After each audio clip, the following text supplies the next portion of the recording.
Our first question today is, you represent the buyer. The listing agent has requested all offers be submitted on a special sales contract. What is missing from the special sales contract? If you had to compare the two from a residential sales contract to a special, what's one of the main items that are missing? Building inspection clause. Inspections. Occupancy permit. Yes. So I want you to be careful with that, because we had someone recently that the buyer was okay not having a building inspection, thinking that the seller would be doing a municipal inspection, and the special sales contract does not have that clause in there. So it put our buyer in a bad position. So if you're doing the special, of course, you can always include the writer to have the inspections, but oftentimes in our current market, the sellers are not accepting the writer for inspections. So what happened in that situation? Buyer had to buy it. Yeah. And were there issues? Yes. Yeah, that's what I was wondering. That's exactly right. Yep. So Lynn, with the special sales contract, in addition to inspections, it does not have, never mind. So I was going to say, so the seller doesn't necessarily, so that's all inspections, including municipal. Okay. Another item I wanted to bring up is under inclusions and exclusions. So let's say that it's an apartment, it's a 4-family flat. And in a regular residential sales contract, it includes all items that are currently being provided for the tenant. In other words, maybe the landlord's provided a washer and dryer and maybe some furniture. And so our regular sales contract includes all of those items. But when you use a special sales contract, it doesn't. So I just want to make you aware, caution about that. So Lynn, on the special sales contract, if it is including as is, but it's including, you know, the fridge, whatever, washer, dryer, what attachment are we supposed to use to make sure that that verbiage is in their special agreements? That's a great question. So, what happened? Hey, are you guys there? Yep. Yep. Yep. Okay, well, hold on one sec. We're just getting a flashing screen. Can everybody hear okay? Yes. Yeah. Yeah. Okay. All right. So Liz, what I would do is write those items in Never seen it do that. on the inclusions, and I would write in at no value. Just in the special agreements portion. Correct. Yeah, that's a great question. Thanks. But I just want to caution you that, especially when it's a tenant situation, and that tenant situation could be a single family home, and maybe the landlord has provided the washer and dryer and refrigerator and that sort of thing. So it's automatically included in a regular residential sales contract, but not in a special. Okay. We're going to keep going. I'm sorry. Can you guys see our screen? Yep. Yes. Oh, Yes. Okay, well, we can't see you, so, all right. So question number 2, you represent the buyer. All contingencies have passed. Closing is next week, and your buyer has paid over asking price, did everything possible to get this deal, and now they just called you and they said, hey, I don't want to buy the house. I've changed my mind. What should you do? Well, first, I would say the first thing I would do is I would make sure it's not a matter of just fear of like, now this process is over, we've been through a whirlwind and it's just cold feet. So I'd walk them through, you know, now we've made it through the home stretch, guys. Now it's sort of the end of the road, and now is the easy part where you get the keys, and everything else is not your responsibility. It's the responsibility of the lender and the title company, and everything's going to be fine.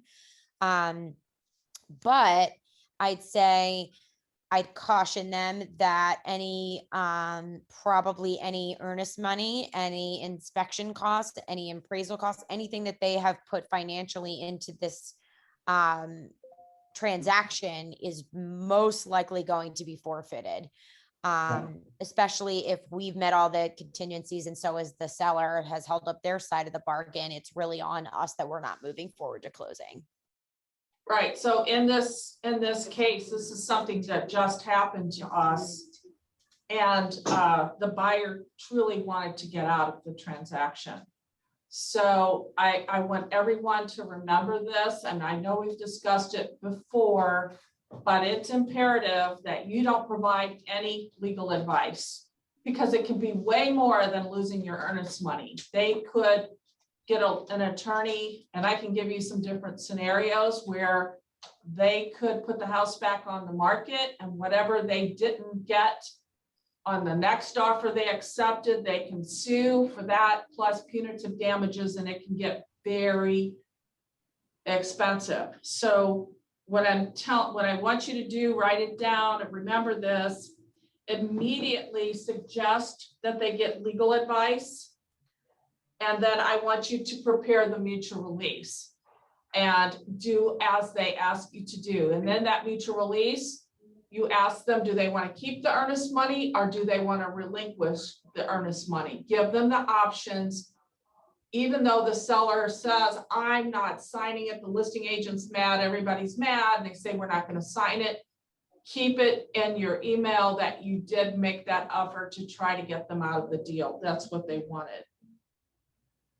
Lynn, out of Anybody? curiosity, what was the reason, like, what would be the reason that would? Because Liz, right now in today's market, most everybody is paying over asking price. Gotcha. And I think most people experience that buyer's remorse. And now they're looking and going, oh my gosh, I just paid $70,000 over what the seller was asking.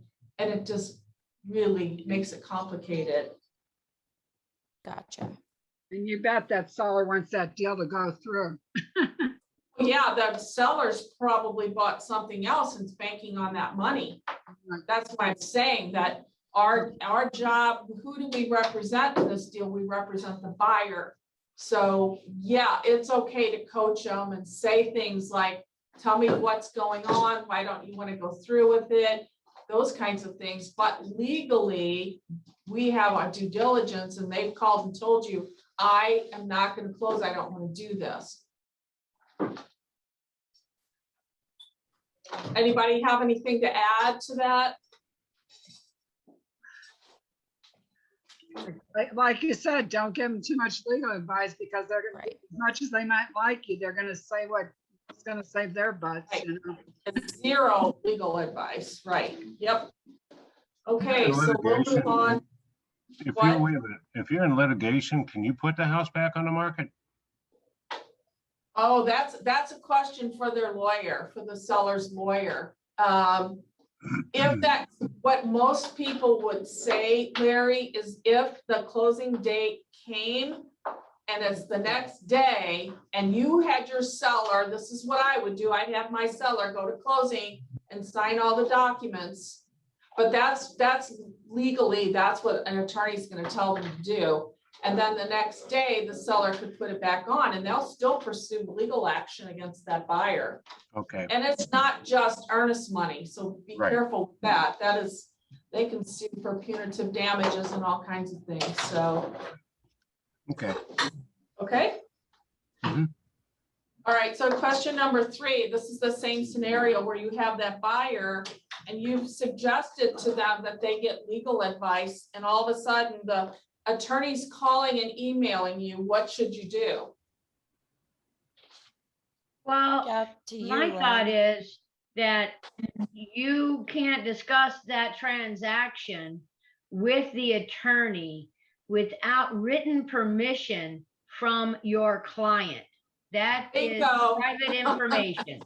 Right, and in addition to that, Mona, we as a company would prefer that the agents don't discuss anything with them and give them Mary Saxberry or my contact information only. We prefer that the agents don't engage in that conversation because I can promise you that attorney has a recorder and they're recording every single thing you say, and they can go back and they're, you get tricked into saying something that maybe you didn't mean to say. So we're just trying to protect you and recommend that you don't. You just say, you know what, you need to call Mary or Lynn. That's our best advice.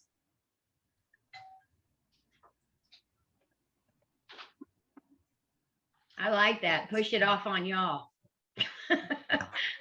I mean, I hate to say it, but Mona, I'm with you. I can't tell you how many times I'm like, you know what? I think I know the answer to that question, but let me just verify with my broker first. And Exactly. that way you don't look like you don't know what you're talking about. You just say, I'm pretty sure I know the answer, but I don't want to give you the wrong information. Let me get back to you with the right answer once I confirm with my broker. Or have them call the broker. Yeah, that's what I prefer you do, is you have them call Mary or I, rather than you have a conversation. Because I worked in the legal department at a large real estate firm, and I can promise you every single phone call that we made was recorded. And it goes deeper than just one question. Oh, for sure. They try one word can get you in trouble. So we just prefer that you just, and guess what? It relieves you. You don't have to get all involved in it. We'll keep you in the loop, but it takes a lot of pressure off of you. Okay. Okay, so number 4, you receive a call from someone that's considering selling their home. Upon preparing the comps, you discover the property was listed and is currently in a withdrawn status. So I have 2 questions for you. Can you talk to the seller?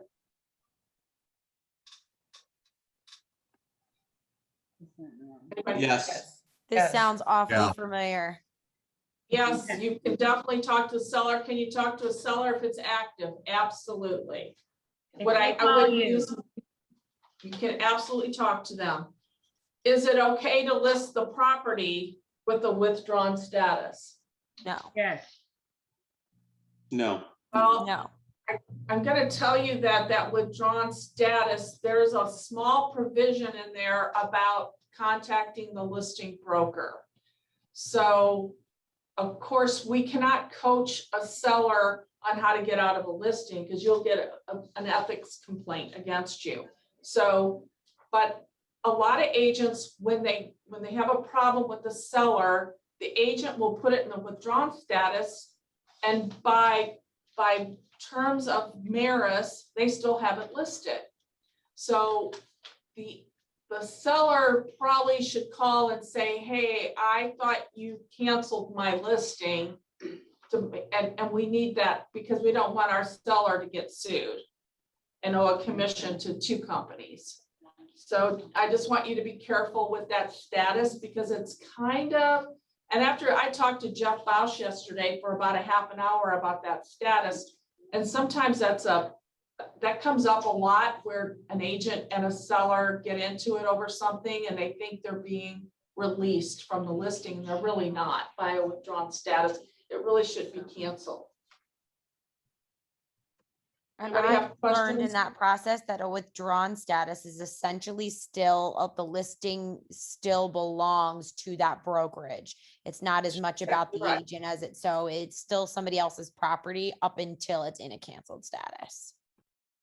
Right. But you can list it. They just owe 2 commissions. Right. That's right. There's Rob. There's Rob. On a side note, Lynn, we just don't want to get our seller to be put in that position. Can you, as the agent, call the listing broker and ask what the expiration date is? Yes, you can. You They have can, to tell you. and they do. You're exactly right. Yes. Thank you for that, Mona. Okay, so one quick thing, Lynn, if you don't mind. There is a little sheet that I now provide to both my sellers and my buyers. That's like a printout from Maris on the listing statuses. I've heard from a lot of clients, both on the buying and selling side, that that one sheet is very helpful in delineating out what those statuses are. So if It's anybody called the needs that, Maris Marketing Options. And Yep. so you should be giving that to your, you should be getting that sign. Everybody should be getting that sign on every single listing. Is everybody doing that? Yep. Okay. Yeah, it's not always in our packets, though. I do want to say that. The packets, the pre-listing packets, every now and then, I'm running late, so I'll grab a listing packet because I Yeah, I haven't got, I had get time, it. and it's not always there. And there, we don't have any in our actual form drawer at all. We have to like kind of track it down. Okay, thank you for telling us that. We're on it. Okay, I'm well, adding it to notes. I'll take care of it after the meeting. thank you, Mona. No, thank you. Hey, Okay. why do they have to tell you the expiration date? It's the marketing options, and it talks about whether they want it to be inactive, they want it to be in a coming soon, they want it in a withheld status, and it identifies what those statuses are.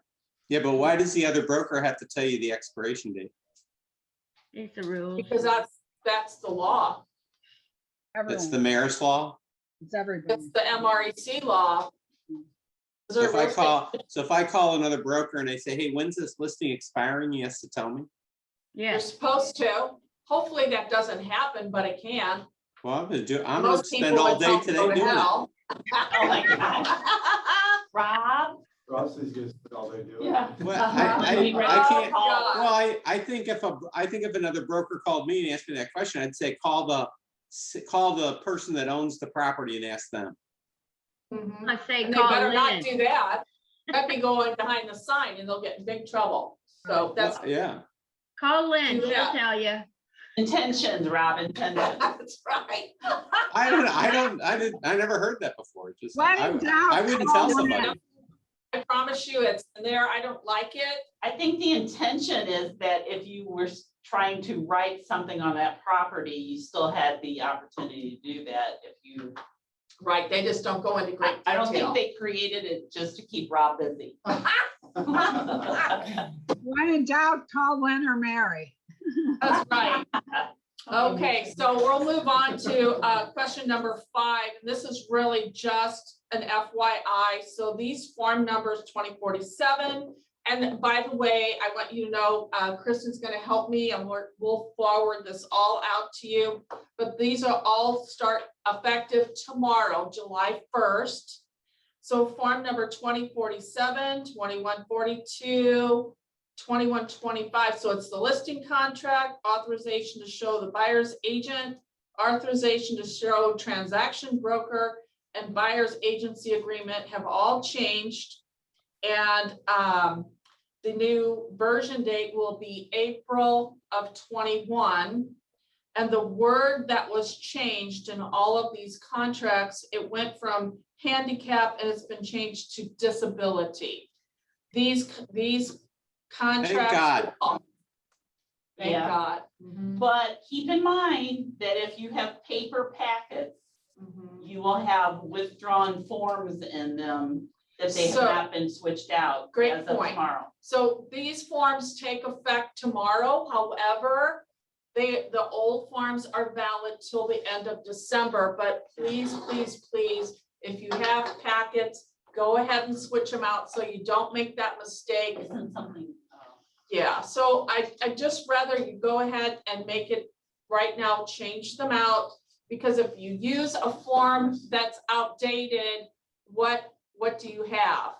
A non-valid contract, right? So please update your forms and our admin will be switching them out as well in the paper files at the offices. Yes. But again, they're not available until tomorrow. we'll get the valid form guide out to everybody. Right, I have that here. Okay. So Kristen said she'd help me. And I'll send you the red line versions too. In addition, we'll email them out to everybody. I Question just number attached 6. it in the chat too for everyone. Okay, thank you. Question number 6. This is the EPA brochure has been changed, has a new version date. And on the bottom left-hand corner, it will say March 2021. So if you're and we are supposed to supply that pamphlet to all buyers and sellers. So I want you to make sure that you have the format dated March of 2021. And below, you'll see the changes on here. And Kathy Weimer took both booklets and went through it because they gave us nothing other than, here's a new book. Kathy sat down and went through that entire booklet and can you guys see our screen? No, No. It's still on question one. So there are 7 different items that were changed, and it's not like it's going to, I don't think it's a big deal, but we'll send you everything that Kathy noted that was changed on the lead-based paint EPA booklet. Lynn, Sorry, we're having technical difficulty here, so. on that lead-based paint pamphlet, just off the top of my head, the things that changed were not huge things. Some of them, they would change the word from professional to contractor or contractor to professional. Some of the values of lead were changed, they were lowered. And some of the information, contact information toward the back of the book for whatever region you're in, some of the contact information changed, ours did not. I can't remember off the top of my head what else there was, but that's pretty much. Hey, Kathy, Yes, ma'am. were there any finable changes? No, just verbiage. Seems to be only verbiage. Yeah. I don't So know. like under lead Anyway. dust, it changed from 40 to 10 and from 250 to 100. But if, in order for this to be applicable, obviously you would have to have had a lead-based paint contractor come in and perform the test in order for it to make any difference. Mhm. But it's still our responsibility for all buyers and sellers to receive a copy of this new book.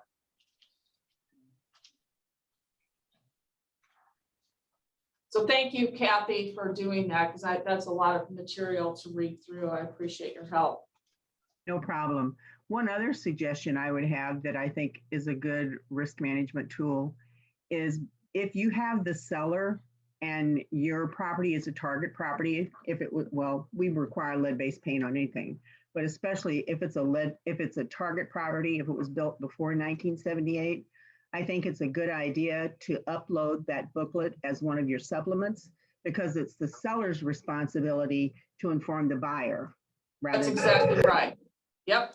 Can you add that, Kristen, to our? Yeah. So we're gonna send an email out. Thank you for that reminder, Kathy. Thank you for that reminder. No problem. It's my opinion that booklet should be uploaded as a supplement on every single listing we have, because if you read in detail, it says it is the seller's obligation to provide that. And so if you're the buyer's agent, how would they get that? Same way you would a seller's disclosure statement. Right. So if it's in those documents uploaded, I think we're doing our due diligence by providing the booklet. Do we have to have any like initials or We signatures? can, no. Because they don't want us to touch that one. They have the ability to obtain it. If it's in there the day you put the listing on, you've provided it. And then it's up to the buyer's agent to print it, just like you do Kristen, a seller's disclosure. I have a suggestion. Yeah. You should load the seller's disclosure, the lead-based paint in that pamphlet all together. Oh, that's a And great then, idea. I love and then it. people, first of all, you don't have to go back in to print the lead-based in the other. But also, when someone Burn prints them it, all. they're gonna get it. That's But it's a lot of exactly right. stuff. It's a lot of stuff to print all at once, though. Rob, you're not just a pretty face. I love that. I do too. And then then if they've printed the seller's disclosure, you can kind of prove they've gotten it. But the trouble is it's long. Yeah. Exactly. Yeah. Okay, so item number 7, the residential and special sale contracts have been revised. The new revision date will be July/21. And the versions of those two contracts will not be valid after December 31st of this year. But again, I would prefer that you begin using the new contracts and not waiting until December to clear out your old copies. So at the upper right-hand corner, they've removed the verbiage on the sale contract about it being approved by the Bar Association, because apparently it never was. So Kathy, you can probably comment about that removal. It had, and by the Bar Association, a Metropolitan St. Louis has been removed from the upper right-hand corner of the contract. The other item under paragraph 5, what they've done on the red line of the contract, which I'll send you, they moved verbiage from the middle of the contract under paragraph 5 to the beginning of paragraph 5, because they felt like the couple sentences were buried within inside of the paragraph. So they moved them to the beginning to call attention to it. And the attention being all parties are encouraged to use the same title company to reduce risk.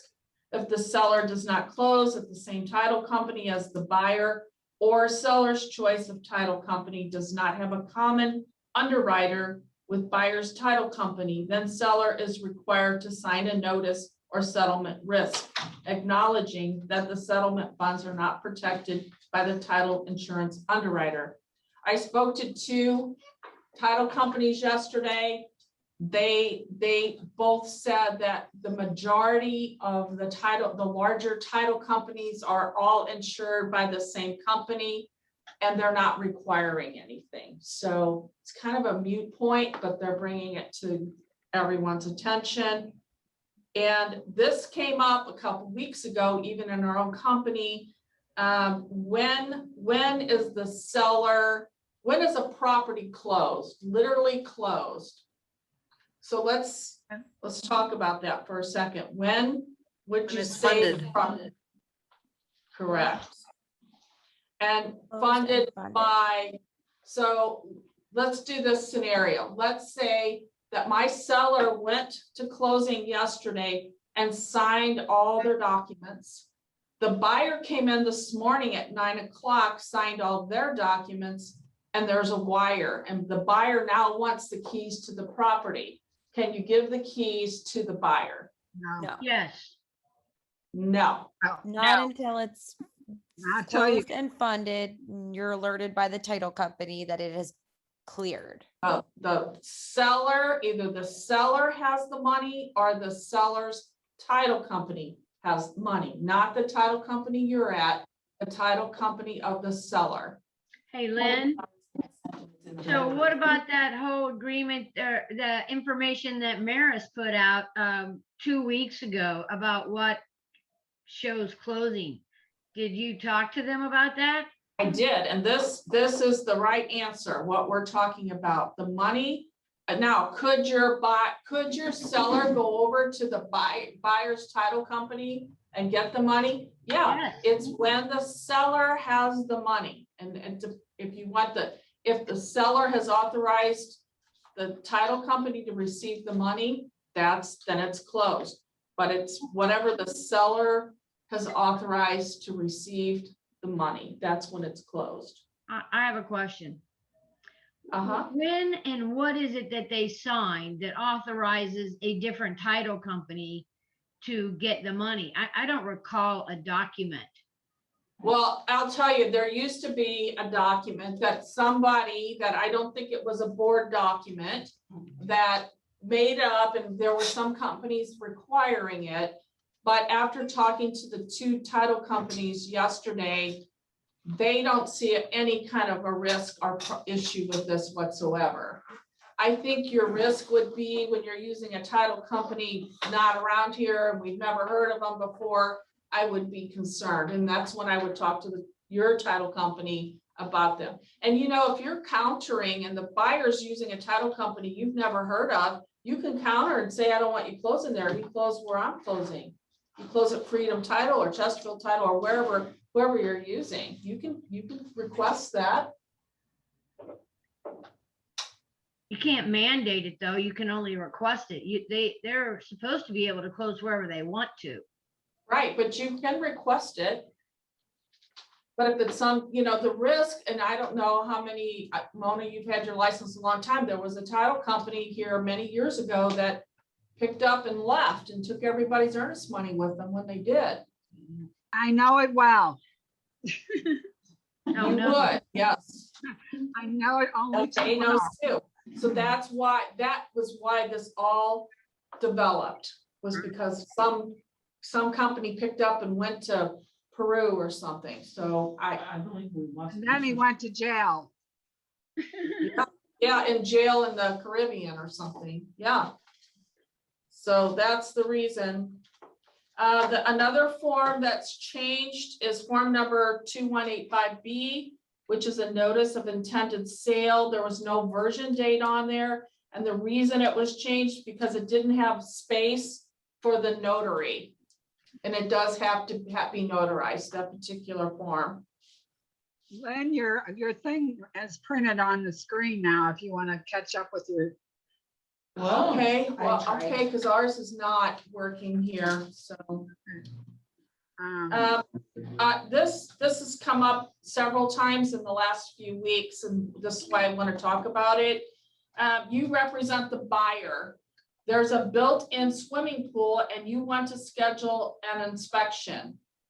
So has anybody experienced that that's on the call? What do you mean? Yeah, I just got through doing a full inspection. How long did it take you to get an inspection for the pool? Well, fortunately for us, we called everybody in town and we stay within the time frame. There you go. So I literally was trying to help one of our agents and I offered $100 cash to the guy who answered the phone and he laughed at me, just trying to help get this through. I wasn't kidding. I was like, oh, really? Because we were in that 10-day period on inspections and the seller had a backup offer for more money. So they were not going to cooperate with us and give us that 1-day extension to get the pool inspection. So that's why, so I guess Mona's got the connection, everybody. Yeah. You need that. You guys I are just started funny. Googling swimming pool companies and it was a joke. I was getting, well, that'll be July or that'll be August. And so many of them since COVID have contracts for putting in pools. So that's probably where their big bucks are Yeah. at. Yeah, selling. I would say if you're writing on a property, you want to take that into consideration. You also want to ask for the past maintenance invoices. And I would also call the swimming pool company because the swimming pool company may have made recommendations for work to be completed and the seller didn't do it, or maybe did the cheaper items on there. So if you can get a copy of what the swimming pool company recommended, that would be great. That might be helpful too. Ooh, that's really good. I love that. I do too. And should we be writing like a longer time period for the pool? Say just write it Yes. in special agreements that we get 20 days for full inspection due to the time of Yes. year? I love that idea. I think it's great. I was shocked that I couldn't like bully my way through and offer some cash money and get But think about it. I did. In COVID last summer, didn't we hear nothing but on the news about people doing home remodeling, new Oh, everything wow. in pools and everything else. So it just makes sense that industry boomed during that time. I've heard that there are people that have signed a contract and made a deposit and won't get it until next Yeah. fall, get a new pool. So, Lynn, yep. so can we write on to the contract that the sellers will provide past maintenance information and any work Yes. that is to be completed? And we're allowed to speak directly with the company? If we I write would that do in, that. then we can just give that to the company that has done it and say, look, we have authorization by their signature of the contract. And you know, if what they should be doing is really putting it on the disclosure, right? They should Yeah, already, but they don't. So when they don't, that itself is probably your red flag Right. to ask for it. And I'm gonna tell you, these swimming pools, these built-in pools can be very costly. It can be like a foundation issue. If it's Sure. leaking underneath and all that sort of thing. So I love your verbiage, Mona, and I think it's a great idea to do that. Put it out there, Mona, so we know what to do. Write it out and so we know how to write it.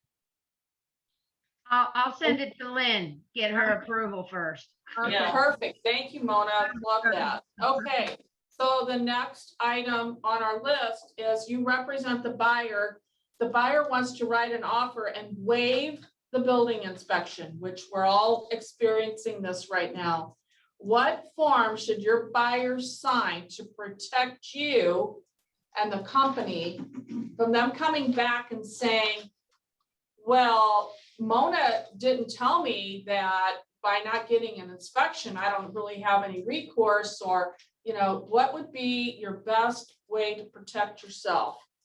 Well, I don't know the name of it. It may be the inspection notice that at the very, very bottom, there's a little box that you check that says the buyer chose not to do a building inspection. Right, and I have to tell you, because I've served on this forms committee for many years, and I don't like it being there because the name of the form is actually called Buyer's Inspection Authorization. But down at the very bottom, like Mona said, in section B, it says the buyer waives the right, and it says they can't hold you, that they're holding the agent harmless, and has all this great verbiage in it to protect you. And we would really like for you to really do that. Anytime their buyers are waiving their inspection, please get that signed. So sorry, Lynn, the inspection authorization I always do when they ask me to schedule inspections, you know, buyer to schedule or Yes. agent to schedule. Is it the notice you want when they want to waive it, or is it that authorization that you're talking about? It's on the bottom of that form, Okay, under perfect. section B, that same form, which in my opinion, that should be a separate form. Because it's two Yeah. different things. The Yeah. one's authorizing who's gonna do what, and at the bottom, it's saying, well, I've waived my right. So I think it should be a buyer's inspection waiver form or something. And I think you should get it signed all the time with the building inspection stuff, because I Yes. had it. I think we're talking about that today, whether we're gonna make that a required process, because it's the only thing that really protects us in claims litigation, that we're going that extra step to say, hey, if you really don't want it, then sign something and tell us you really don't want it. You can't make up your own because you're not supposed to do that. So the only thing you have is that form. Well, and I have one Which has now the right where verbiage. we have a buyer who, they purchased property, but then they also wanted their brother to do the inspection after I told them numerous times about getting inspections. So now they're having issues, but luckily I have a form signed that said, I want a building inspection and my brother, you know, and this is who's doing it, and it was the buyer's brother. Well, if you remember rightly, Lynn and I were talking about this, there used to be on the FHA, they had that extra form that said, for your protection, get a home inspection. And we would just pull that sheet and have them sign that because it had all the verbiage that we needed. When they combined that form, now you don't have a separate form and they put that verbiage in here, but it's kind of buried and people just get confused by the fact that it doesn't seem like that's where you should be going to get a waiver, right? Yeah. But it's kind of like your home protection. It's the order and the waiver all in one. So technically, every time we write a contract that it's not gonna contingent upon the building inspection, everything, we should do that. Yeah. Absolutely, yes. So that does need to be included. Okay. From now on. So Okay. we used to have a form that said contrary to the agent's advice, you have decided to not have an inspection. Okay. Yeah, Rob. Rob, I think you're full of. So my next question kind of goes hand in hand with the one about when the property's closed or not. And you're sitting there with the buyer and the listing agent's already dropped the keys off the title company and the buyer's got their truck and they're sitting out front, they want to get moved in. They've signed everything, the money's been wired. Money hasn't hit the seller's account or the title company. Can you go ahead and give them the keys? No. I wouldn't. No, I wouldn't.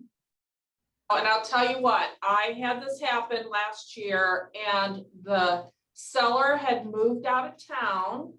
So the buyer's agent thought, they won't know. They won't even know. Well, guess what? The next door neighbor calls the seller and says, oh, wow. The new people are moving in and starts that, you know what happened? The seller called the police. Yeah, so it got really ugly. So please don't do that. We had to go over and tell them they couldn't go in, and then, you know, the agent got the blame for it because they gave them the keys, just trying to be nice. And, you know, sometimes being nice gets us in trouble. So I want to say everybody should know this now, coming soon, status you cannot show the property. That's the new rule. They changed that again. And the other thing, this happened over the weekend. When you're looking at what I'd like you to do before you take your Supra box from the office is get your app out and try it. Make sure the shackle code opens. Make sure you can get the key out of the bottom. And I also want you to check the time that the property can be open from the opening to closing. And right now, because we're in daylight savings time. Did that. Okay. Did that. It's on Pacific time. So if it's set for 9 o'clock today, 9 a.m., nobody can get in until 10. So you need to check that. And that's only during daylight savings time. why can't you get in until 10 if it says 9 a.m.? Because they're out in California. Western time. Okay, thank you. Pacific time. And so and also when you open it and look, do all that, it will tell you how much battery life is left, and you can change it yourself or you can take it to the board. So obviously you want to change it yourself, but it's not remote changing. You have to have the Supra box in your possession in order to make that change. Does that make Lyn? sense? Yep. So question about that actually, because my one listing that's closing in the next couple of days, I got a notification that the Supra was accessed by an agent without an appointment. How do we address that type of situation? Well, I can tell you because you can file a complaint and the agent will get a notification the very next day that that box was open without an appointment. So here's the deal. If I have a brand new listing and I put on there that you must have a confirmed appointment, you blah, blah, blah. After Mary buys that property, she's the buyer's agent. She wants to do an inspection or anything. The same rules are applicable regardless if it's vacant or not. If it says you have to have an appointment, that's what you have to do. You have to comply with the same rules, whether it's occupied or not, vacant, whatever it says in terms of making an appointment. And they can file a complaint and it will go, and you have to do a written response. And guess what? It goes to a committee. So they're going to read your response and that probably gets put in your little file. And the next time you make that same mistake, you'll probably get in trouble. First time, maybe not. Yeah. And this is especially, I'm glad this came up because we had a situation last week where it was a building that had maybe 50 condo units. And if you've ever shown those, you'll see 10 Supra boxes aligned on a gate and they're not marked properly. And you're standing there trying to figure out which one, you know, or they'll say, well, it's the third one from the right. Well, the last person who showed it didn't put it back in that same spot. To be very careful about if you open it up, that because if you we had somebody accidentally go into the wrong condo unit and the listing agent filed a complaint. And supers are defaulted from 8 to 8 unless you change them. And if you are changing them, we just ask that before you turn it back in, you change it back or let the staff know so that we can get that. Unless you're Steve Hall and his was set for 11. Right, Steve? Oh, yeah, that was a lot of fun. Mhm. So I have Why a don't we just comment. do it straight across the board with the company from like 10 to 7 or, I think we just make a time up and just do it and just stick with it and on our listings, showing start at this time to this time, period, end of discussion. Well, we've had agents where we've said, like, let's say it's a nurse and she works all day and she doesn't want people showing it till a certain date and time, the timing is different because of the working hours. A lot of times that's why we change it, because we don't want an agent showing up an hour early and walking in. So that's why that helps you prevent somebody from being able to access the property. Gotcha. I have a comment about Yeah. supers. So, Okay, there's a feature on there that's really handy that you can set up anytime anyone opens it, you get a notification. So, Yeah, I love that. That's how we so track if you them. I put it on vacant properties a lot because people look in the window and just go in, don't make an appointment. And so then when they do that, I call them up and I go, hey, did you just open that property up? I call them immediately and it shuts them down. They don't do it. Well, just say, this is the police. Did you just go into that building? Right, exactly. I'm the super police. Right? Yeah, there you go. Anyway, Well, it's handy. I had an agent do that one time. We had a listing, it had been on the market quite a while. And another agent from another company didn't make an appointment and used the super box because the seller had called that other agent. So I called and said, did you just open our lockbox? Well, they were there to look for it because they were gonna list it when it expired. So they got totally busted. So don't do that. If you have the seller leave a key somewhere or something, because they're gonna call you and say you didn't make an appointment, they can file a complaint against you. So don't do that. I got a listing that way one time. I was losing the listing to foreclosure, and the foreclosing per agent that was going to get the listing came and took my key out of my super box. And I called the foreclosure company and I said, I'm going to sue them and you for that. And they said, well, what if we let you have the listing? And I'm like, okay. Oh, look at you. Yeah.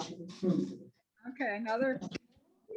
We'll send you all the red line documents today and the clear cooperation policy from Maris and the items that have been redlined, and it also includes the different statuses of whether or not the properties can be shown.